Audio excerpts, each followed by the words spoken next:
इलाज है या नहीं है। कि इलाज तो अभी तक सर्दी जुकाम का भी नहीं है, सर्दी जुकाम की भी कोई वैक्सीन नहीं है। क्या हम उससे डरते हैं? नहीं डरते हैं। क्यों? क्योंकि ज्यादा लोग नहीं मरते हैं। तो सबसे पहले डेथ रेट कैलकुलेट करते हैं कि एग्जैक्टली कितना है। कितने टेस्ट हुए? 40 लाख टेस्ट हुए, उसमें से 2 लाख लोगों को हुआ तो नियर अबाउट एवरेज कितनी आई? 5% की। अगर यही हमने 4 करोड़ टेस्ट करे होते तो कितने डिटेक्ट हो गए होते अब तक? 20 लाख हो जाते। 40 करोड़ करे होते तो कितने हो जाते? 2 करोड़ हो जाते। टोटल अगर कर लिए होते हमने टेस्ट 130 करोड़ का तो कितना नंबर निकल करके आ जाता? Near about 5 crore. इसका मतलब 5 करोड़ लोगों को या तो आज की डेट में है या हो चुका है। और एक और मजे की बात यह है कि कोरोना में ऐसा नहीं है कि जिसको भी होता है उन सबके सिम्टम्स आते हैं। 80% से ज्यादा जो केसेस होते हैं वो असिम्टोमेटिक होते हैं, उनमें कोई सिम्टम्स नहीं आते हैं। यानी अगर मुझे हो गया है और मैं ठीक भी हो गया हूं तो मुझे पता तक नहीं है। वो तब मुझे पता लगेगा अगर मैं अपने टेस्ट कराऊंगा जिसको एंटीबॉडी टेस्ट बोलते हैं और मेरी बॉडी में एंटीबॉडीज मिलेंगी, तब मैं कह सकता हूं कि हाँ मेरे को था और वो ठीक हो गया है। तो अभी अगर हम बेसिक सी कैलकुलेशन करें तो 5 करोड़ निकल करके आ रहा है नंबर। उसमें से डेथ कितनी हुई है? 5,800। तो 5 करोड़ में से 5,800 डेथ हुई है। पहले तो इसको कैलकुलेशन को हमको ठीक करना है। डेथ को अंडर रिपोर्ट करने का कोई तरीका नहीं है, बल्कि ओवर रिपोर्ट किया जा सकता है। ओवर रिपोर्ट कैसे? फॉर एग्जांपल आपकी बॉडी में टेस्ट हुआ, आपकी बॉडी में मिला कोरोना वायरस, लेकिन आपके अंदर पहले ही बहुत सारी प्रॉब्लम्स चली रही थी, तब भी आपकी किसी ना किसी वजह से डेथ होने ही वाली थी। बट क्योंकि ये कोरोना आया आपकी बॉडी में, इस वजह से आपकी डेथ हो गई, तो ये ट्रिगर कर गया। तो ये जो 5800 का नंबर है, ये इससे कम तो हो सकता है, इससे ज्यादा होने के चांसेस बहुत कम है। बट एक बार को हम मान लेते हैं कि इतना ही है नंबर, ना कम है ना ज्यादा है, तो कितनी परसेंटेज निकल करके आई? 5 करोड़ में से अगर 5800 डेथ्स हुई हैं तो क्या परसेंटेज निकल करके आई? Near about 0.01%। ये उससे बहुत कम है जितनी डेथ्स हमारे यहां पे होती हैं रोड एक्सीडेंट की वजह से।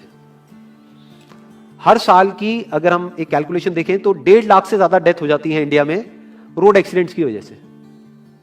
हर 4 मिनट में एक डेथ होती है रोड एक्सीडेंट की वजह से। और अगर अभी आप देखोगे सड़कों पे एक बहुत ही फनी चीज नजर आ रही है। 2 व्हीलर पे जा रहे हैं, मास्क सबने लगाए हुए हैं, कभी भी नोट करना इस चीज को। हेलमेट नहीं पहने हुए, हेलमेट बहुत कम लोगों ने पहने हुए हैं। इससे हमको क्या समझ आ रहा है? क्या ये समझदारी है, बेवकूफी है?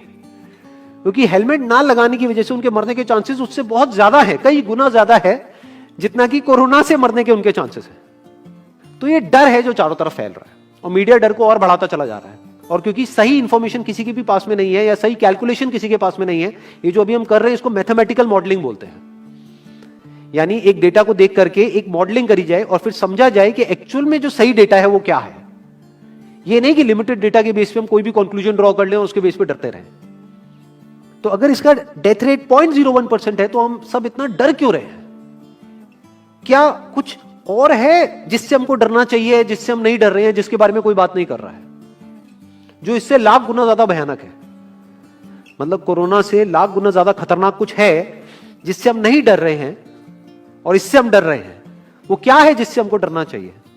अनएम्प्लॉयमेंट। अभी पीछे कुछ आर्टिकल्स आए थे न्यूज़पेपर में जहां पे एक फिगर आई थी निकल करके, I am not too sure ये फिगर कितनी सही है कितनी नहीं है, जहां पे आया था कि 13 करोड़ लोग अनएम्प्लॉयड हो गए। इस फिगर से हमको डरना चाहिए। 13 करोड़ लोग अनएम्प्लॉयड होने का मतलब हम समझते हैं कि इसका मतलब क्या है? इसका मतलब ये, अगर इकोनॉमी पॉइंट ऑफ व्यू से देखोगे, कि ये जो 13 करोड़ लोग हैं ये अपने जो खर्चे हैं वो बहुत ही लिमिट में कर देंगे। जिस बंदे की नौकरी चली गई है, क्या वो जाकर के मार्केट में नए कपड़े खरीदेगा? क्या अपने बच्चों के लिए खिलौने खरीदेगा? ट्रैवल एंड टूरिज्म तो भूल ही जाओ। ऐसी और हजारों इंडस्ट्रीज हैं जिनकी धज्जियां उड़ जाएंगी क्योंकि डिमांड कम हो जाएगी ओवरऑल इकोनॉमी के लेवल पे। जब डिमांड कम होगी तो क्या करना पड़ेगा इन ब्रांड्स को, इन कंपनीज को क्या करना पड़ेगा, इन मैन्युफैक्चरर्स को क्या करना पड़ेगा? अपनी सप्लाई को कम करना पड़ेगा। जितनी उन्होंने सप्लाई कम करी, अनएम्प्लॉयमेंट और बढ़ गया कि आज जो नंबर 13 करोड़ है वो बढ़ करके कितना हो गया? 20 करोड़। यानी ये पूरा का पूरा लूप बन जाएगा। इस लूप को बोलते हैं रिसेशन, जो ग्लोबली ऑलरेडी रिसेशन आ चुका है। और अगर यही रिसेशन और डीप होता चला जाए तो उसको बोलते हैं डिप्रेशन, जहां से एक इकोनॉमी को बाहर आने में 5 से 10 साल लगते हैं। तो इकोनॉमी का पहले ही बुरा हाल था, प्लस इस कोरोना की वजह से और बुरा हाल हो गया है, प्लस जो रहा सहा हमारा जो अपना डर है वो सिचुएशन को और खराब करता चला जा रहा है। और इस डर को हर कोई बढ़ा रहा है, कोई भी कम करने का काम नहीं कर रहा है। एक्चुअल में अगर आप मेरे स्टैंड पॉइंट से देखोगे तो डरने की कोई जरूरत ही नहीं है, क्योंकि जो डेथ रेट है वो बहुत ही कम है। तो हम डर क्यों रहे हैं? सोचो। बस इसलिए कि डेथ नहीं होनी चाहिए। अगर यही हमारा ऑब्जेक्टिव है कि डेथ नहीं होनी चाहिए, मतलब हम कहते हैं कि किसी की डेथ नहीं होनी चाहिए, तो फिर तो लॉकडाउन परमानेंट हो जाना चाहिए, सड़कों पे निकलना ही नहीं चाहिए, क्योंकि सीधा सीधा 1.5 लाख डेथ बचेंगी। 1.5 लाख लोग जो हर साल एक्सीडेंट में मरते हैं, उनको हम बचा सकते हैं ना, उनकी लाइफ बच जाएगी। परमानेंट कर दो लॉकडाउन को। कैसा है आइडिया? ये बिल्कुल ऐसा है जैसे मैंने एक आदमी की एक कहानी सुनी थी, उसके घर में एक चूहा घुस गया, तो उस चूहे को उसने पकड़ने की बड़ी कोशिश करी, लेकिन वो चूहे को नहीं पकड़ पाया। तो एंड में उसने क्या किया, घर पे आग लगा दी, अपने घर में आग लगा दी। उसके बाद भी चूहा तो बच करके निकल गया, घर चला गया, घर जल गया। यही हालत है इसकी, कोरोना की। इस डर को हमको खत्म करना पड़ेगा, तब जाकर के इस प्रॉब्लम का एक्चुअल में सॉल्यूशन निकलेगा, जो रियल प्रॉब्लम है। और रियल प्रॉब्लम कोरोना नहीं है। रियल प्रॉब्लम क्या है? हमारी जो इकोनॉमी है। रियल प्रॉब्लम क्या है? अनएम्प्लॉयमेंट। तो इस वीडियो के थ्रू मैं अपनी एक हम्बल रिकमेंडेशन देना चाहूंगा गवर्नमेंट ऑफ इंडिया को, या जो भी लोग एक पर्टिकुलर पोजीशन पे हैं उन लोगों को, कि हमको टेस्ट करने कम करने हैं, टेस्ट बढ़ाने नहीं है। अभी हम गलती क्या कर रहे हैं? टेस्ट बढ़ाते चले जा रहे हैं, जिसकी वजह से केसेस बढ़ते चले जा रहे हैं, जिसकी वजह से डर बढ़ता चला जा रहा है। गवर्नमेंट क्या एक क्राइटेरिया नहीं बना सकती कि जो क्रिटिकल केसेस है बस उन्हीं का टेस्ट करो, क्योंकि उन्हीं को हॉस्पिटल में एडमिट करने की जरूरत है, तो उन्हीं का टेस्ट होना चाहिए ना। जो वैसे ही ठीक हो रहे हैं, अपने आप ही ठीक हो रहे हैं, जिनको माइनर सिम्टम्स हैं और वो खुद ही ठीक हो रहे हैं, उनका टेस्ट करने की क्या जरूरत है?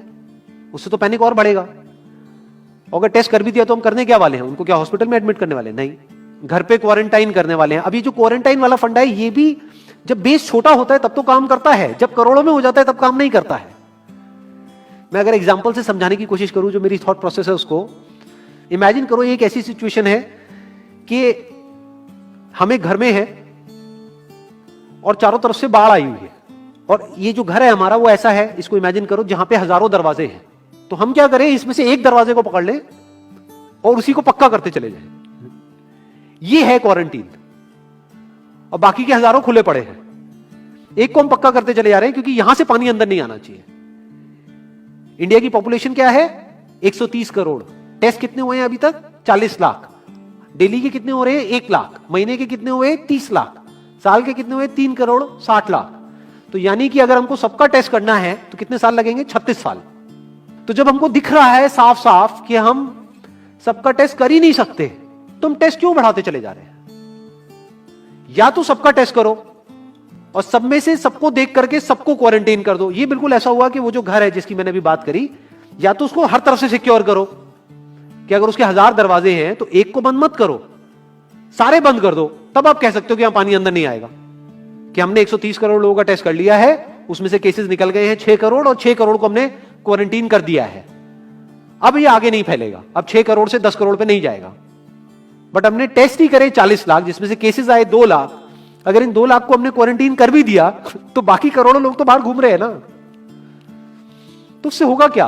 तो अब हमको समझ जाना चाहिए कि इसको रोकने का कोई तरीका नहीं है। तो अब इसका प्रैक्टिकल सॉल्यूशन क्या है? गवर्नमेंट की तरफ से हमको सिर्फ ये इंफॉर्मेशन चाहिए कि भैया अभी कितने बेड्स ऑक्यूपाइड हैं आपके स्टेट में, और अभी कितने और आपने अरेंजमेंट कर रखा है और कितने और कर सकते हो। अब वो बेड चाहे किसी हॉस्पिटल में हो चाहे किसी होटल में हो। और प्लस ये इंफॉर्मेशन क्यों नहीं जा रही लोगों के पास में कि इतना डरने की जरूरत नहीं है जितना आप डर रहे हो। हाँ ठीक है, प्रिकॉशंस लो, सेफ्टी मेजर्स लो, सोशल डिस्टेंसिंग को मेंटेन करो, लेकिन इतना डरने की जरूरत नहीं है जितना आप लोग डर गए हो, क्योंकि डेथ रेट कम है।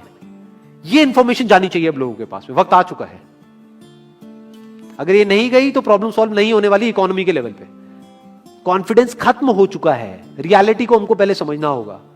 अभी प्रॉब्लम क्या हो रही है? हम कह रहे हैं कि हाँ कंस्ट्रक्शन एक्टिविटीज अलाउड है। गवर्नमेंट को क्या लग रहा है? अलाउड बोल करके सारी प्रॉब्लम सॉल्व हो जाएगी। अलाउड तो हो गई, बट मेरे जो फ्रेंड्स हैं जो कंस्ट्रक्शन इंडस्ट्री में हैं, वो बता रहे हैं कि लेबर ही नहीं है, लेबर सारी अपने गांव चली गई है। तो अब कौन कंस्ट्रक्शन करेगा वहां पे? अब ये लेबर चली तो गई है, इसको वापस कैसे बुलाओगे? मीडिया में अगर रोज ये दिखेगा कि केसेस बढ़ रहे हैं, केसेस बढ़ रहे हैं, केसेस बढ़ रहे हैं, वापस आएंगे वो लोग? 1 से लाख नहीं आएंगे। तो उनको मीडिया में क्या दिखना चाहिए, न्यूज में क्या दिखना चाहिए? कि अब ये प्रॉब्लम सॉल्व हो रही है। तो लोगों के अंदर का डर निकलना चाहिए। यानी जो भी मैंने अभी तक कहा, अगर मैं उसको सम अप करूं तो वो क्या है प्रैक्टिकली, अगर पॉइंटर्स में सॉल्यूशन देखा जाए? नंबर 1 मोस्ट इंपॉर्टेंट, टेस्ट धीरे धीरे हमको कम करने हैं, बढ़ाने नहीं है। दिन के 1 लाख टेस्ट हो रहे हैं, मैं ये नहीं कह रहा कि एकदम से 10,000 कर दो, 1 लाख के 90,000 कर दो, एटलीस्ट बढ़ाओ मत। समझ गए? 1 लाख के 1.5 लाख टेस्ट मत करो दिन के, 2 लाख मत करो, क्योंकि तब भी 36 साल लगेंगे पूरा करने में। अगर आपने स्पीड डबल भी कर दी तब भी 18 साल लगेंगे। 18 साल तक तो पता नहीं ये बीमारी कहां होगी, किसी को याद तक नहीं होगा। तो करना क्या है गवर्नमेंट को, अगर थोड़ा सा सेंसिबली चले कि टेस्ट को धीरे धीरे कम करते चले जाओ, यानी 1 लाख से 90,000 कर दो, फिर कुछ दिन बाद 80,000 कर दो, फिर 70,000 कर दो। इसकी वजह से क्या होगा, मीडिया में केसेस कम होते हुए दिखेंगे, अखबारों में केसेस कम होते हुए दिखेंगे, हर जगह पे जहां पे अभी आ रहा है कि अभी तक की सबसे बड़ी फिगर, आज तक के सबसे ज्यादा केसेस, वो सब धीरे धीरे कम हो जाएंगे। कम मीडिया में पैनिक फैलेगा, कम पैनिक फैलेगा लोगों में, धीरे धीरे लोग बाहर निकलना शुरू होंगे, जो अभी नीड ऑफ द आवर है। धीरे धीरे लोग बाहर निकलेंगे, धीरे धीरे डिमांड बढ़ेगी, धीरे धीरे लोगों में कॉन्फिडेंस आएगा, धीरे धीरे लोग जो गांव चले गए हैं वो वापस आएंगे, एक्चुअल में काम शुरू होगा। ऑन पेपर नहीं कि काम शुरू हो गया है, एक्चुअल में लोगों का काम शुरू होगा, लोगों का काम शुरू होगा, इकोनॉमी शुरू होगी। बिल्कुल ऐसा है जैसे 2 महीने के लिए आप किसी गाड़ी को बंद करके कहीं पे रख दो गैराज में, तो क्या होगा, बैटरी डाउन हो जाएगी, उस वक्त क्या करना पड़ेगा, उसको धक्का मारना पड़ेगा। तो अभी उस धक्के की जरूरत है, जंप स्टार्ट की जरूरत है।